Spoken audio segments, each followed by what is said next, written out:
Moving into discussion of therapy techniques. Once you have completed your evaluation, there's a few questions you have to ask yourself.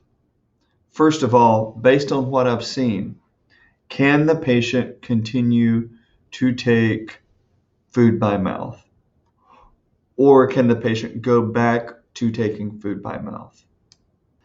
If they can take food by mouth, as determined by the evaluation, can they do it safely with airway protection? Can they do it in a way that allows them to maintain appropriate nutrition and hydration? And if not, what are your options? Also, consider that the situation and the medical background of different clients, different patients, is going to change your goals and expectations for swallowing therapy. Let's say you have a patient with a degenerative disorder like Alzheimer's that's living in a nursing home that has a certain form of dysphagia. Now, let's say you have an identical patient, except not with a degenerative disorder, but with a traumatic brain injury or stroke, and that patient is not going to be discharged to a nursing home, but is going to go home where he has a healthy and active caregiver. For these two situations, even though they may have the same or very similar swallowing disorder, your actions, your expectations, your therapies that you put into place based on those are going to be very different. For your degenerative patient in the nursing home, you know they're not going to be getting better. And your therapy is going to be more in the realm of compensatory, more in the realm of maintaining quality of life for as long as possible. And you may be also limited by the facility itself and the level of care that the nursing home is able to provide for that client to help the client compensate for their swallowing problem. Contrast that with your stroke patient that's going home with a healthy caregiver. You expect that patient to be able to get better. You're going to be working on restorative strategies with them. You're going to be trying to bring them up as close to normal as is possible, with the understanding that you're probably going to, in the short term, you may be able to put a great many recommendations on the plate of the patient and the caregiver. So you may be telling the caregiver, in order to keep your loved one safe, here is a list of things you need to do for every single swallow. Pureed. For instance, pureed by teaspoon. Cue your loved one to tuck their chin with every teaspoon and swallow hard. That's a lot of intervention, but an active and dedicated caregiver is probably going to be able to facilitate that. There comes a point in a professional facility where just because you have found a way for the client or the patient or the resident to take food successfully by mouth, it doesn't mean that they're going to be able to implement all of your recommendations just due to the logistical limitations of the resources that they have.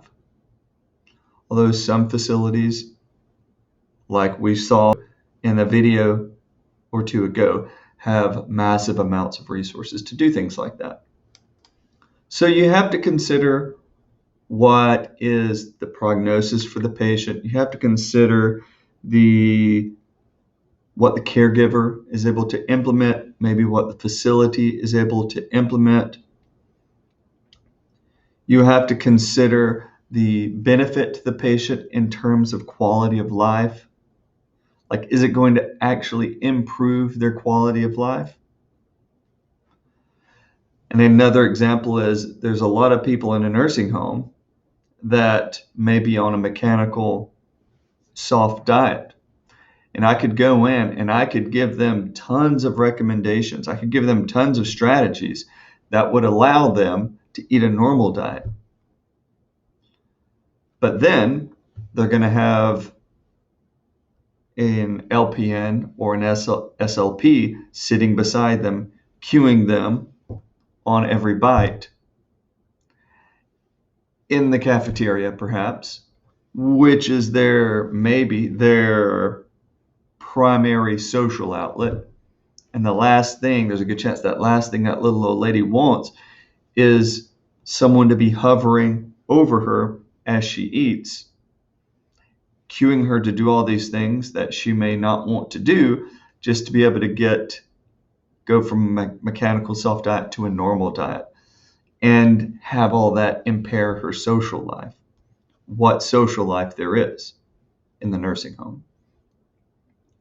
So you always want to take the wishes of the client, the patient, the resident into consideration, at least when they're able to give you that. There are some situations, like an acute care hospital, that patient has had a stroke or that patient has had a traumatic brain injury. They don't even know where they are, right? In that case, they really can't give you too much of input on what you need to be doing for them. But once they're able to do that, then you really want to pull that information out. So we can largely divide our therapy strategies into rehab, restoration, and compensatory. But don't think of these as mutually exclusive. Don't think of it as, I have my rehab patients that are going to get better and I'm only going to use rehab strategies. Or I have my degenerative patients that are not going to get better and I'm only going to use my compensatory strategies. Almost all the time you're using some combination of these things. It's not one or the other. The needs of the patient dictates to you what strategies you use, what kinds of strategies you use, and the needs of that patient changes over time. So the strategies that you use will change over time. So for instance, patient has a stroke. The next day, they can't swallow. All right. You have to manage that disorder in the short term. So you're going to put some compensatory strategies into place.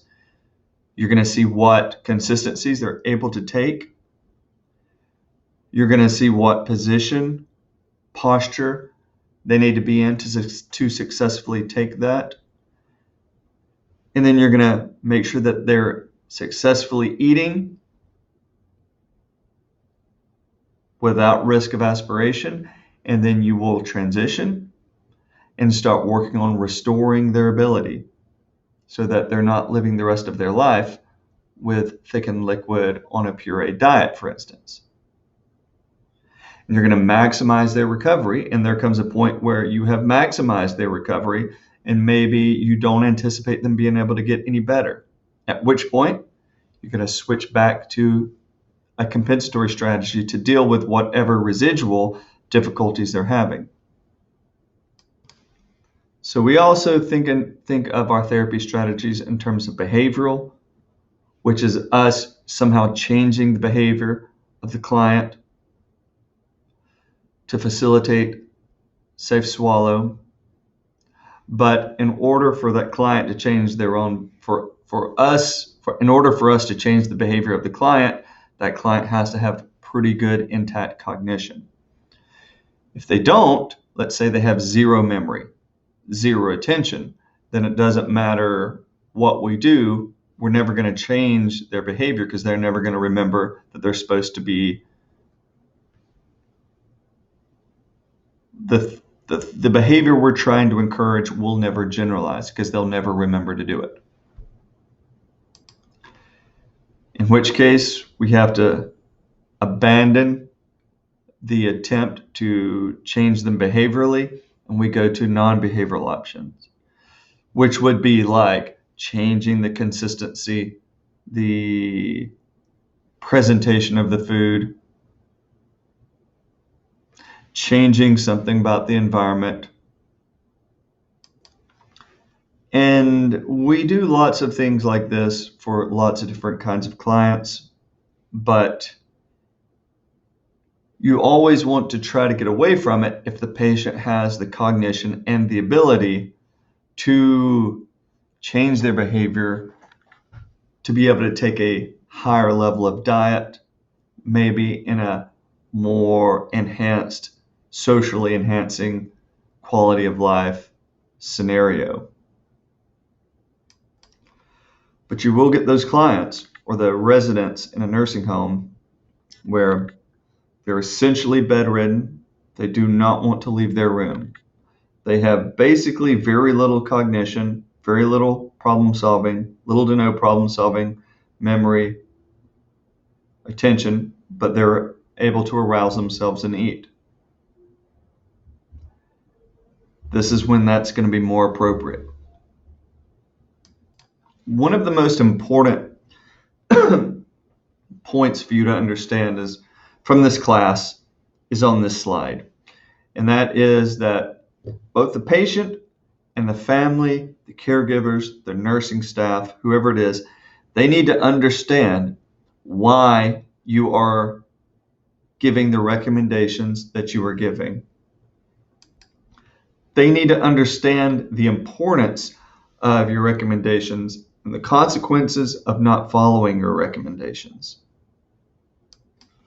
Which is to say, you need to have buy-in from the caregivers, the family of the client, if they're going home, or they are not going to do that. They're not going to follow your recommendations. You need to have buy-in from the nursing staff, wherever you are, so that they understand the importance of your recommendations and you have buy-in from them. The doctors need to understand the importance of your recommendations. And it's not always possible. One of my first years of practicing, I saw a man with Parkinson's disease, referred to acute care for swallowing problems. I did a bedside, I did a modified, I made my recommendations, which would keep him safe, and I sent them home fairly confident that I wasn't going to see him anytime soon. Like a month and a half later, I'm walking down the hallway, I can hear a familiar cough, a familiar hacking cough. Who is that? And I go and I look in, and it's this same man. And his daughter's in there with him. And I go in and I say, "What happened?" Because I know. And she said, "Well, he has pneumonia." And I know that he should not have pneumonia, given my recommendations. And the daughter said, like, "Well, after you told us, what to do and how to handle it, basically the doctor came in and said, don't worry about it. You don't have to do that." And so the patient goes home. The caregiver was relieved that she did not have to put in all this effort that I had suggested she did. But the consequences were that the patient is back in the hospital with aspiration pneumonia. One of the hardest decisions, not necessarily is knowing when to start treatment, because if there's a problem, you pretty much know when to start treatment. But when to stop treatment can be a much harder decision. How much effort do you put in before you're convinced that the patient is going to get any better? I think that you have to look at all the factors, all the information that is available for you to look at, and it gets easier the more experience you get behind you. You have more of a context. You're able to form more make more informed choices based on your past experience. But as usual, I would like to emphasize that always be as hopeful as possible. Always land on the side of giving the patient ample opportunity to improve. And it's much better to err on that side than not giving the patient enough opportunity to improve.